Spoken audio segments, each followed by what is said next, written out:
ಬನ್ನಿಗೋಳ ಗ್ರಾಮ ಪಂಚಾಯಿತಿ ಖಾಲಿ ಖಾಲಿ, ಅಧಿಕಾರಿಗಳು ಇಲ್ಲ, ಸಿಬ್ಬಂದಿಗಳು ಇಲ್ಲ.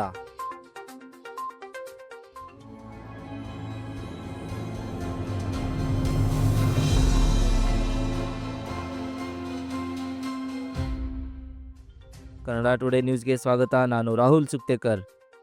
ದಿನದಿಂದ ದಿನಕ್ಕೆ ಲಿಂಗಸ್ಗೂರು ತಾಲೂಕಿನ ಗ್ರಾಮ ಪಂಚಾಯಿತಿಗಳಲ್ಲಿ ಸಮಸ್ಯೆಗಳು ಹೆಚ್ಚಾಗುತ್ತಿದ್ದು, ಅಭಿವೃದ್ಧಿ ಅಧಿಕಾರಿಗಳ ಬೇಜವಾಬ್ದಾರಿ ಅತಿಯಾಗಿದ್ದು ಸಾರ್ವಜನಿಕರಿಗೆ ಆಕ್ರೋಶಕ್ಕೆ ಕಾರಣವಾಗಿದೆ. ನೋಡಿ, ಇದು ನಮ್ಮ ಬನ್ನಿಗೋಳ ಗ್ರಾಮ ಪಂಚಾಯತಿ.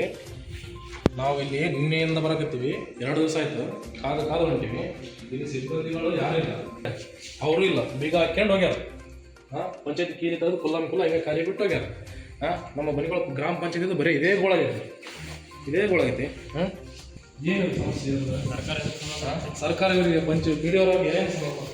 ಬನ್ನಿಗೋಳ ಗ್ರಾಮ ಪಂಚಾಯಿತಿಯ ಅಭಿವೃದ್ಧಿ ಅಧಿಕಾರಿಗಳು ಜನರಿಗೆ ಸರಿಯಾದ ಮಾಹಿತಿ ನೀಡದೆ ಸತಾಯಿಸುತ್ತಿದ್ದು, ಭೇಟಿ ನೀಡಲು ಕಚೇರಿಗೆ ಬಂದರೆ ಪಂಚಾಯಿತಿ ಸಂಪೂರ್ಣ ಖಾಲಿಯಾಗಿದ್ದು, ಒಬ್ಬ ಸಿಬ್ಬಂದಿಯೂ ಸಹ ಇಲ್ಲದನ್ನು ಕಂಡು ಗ್ರಾಮದ ಯುವಕರು ಈ ಬಗ್ಗೆ ಧ್ವನಿ ಎತ್ತಿದ್ದಾರೆ.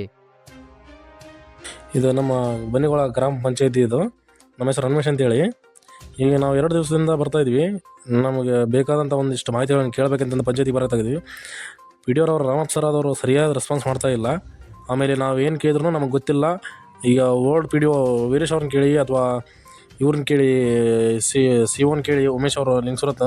ಆಮೇಲೆ ನಾವು ಏನು ಕೇಳಿದ್ರು ನಮಗೆ ಸರಿಯಾದ ಮಾಹಿತಿ ನೀಡ್ತಾ ಇಲ್ಲ. ಯಾವುದೋ ಕೇಳಿದ್ರು ನಮ್ಗೆ ಗೊತ್ತಿಲ್ಲ.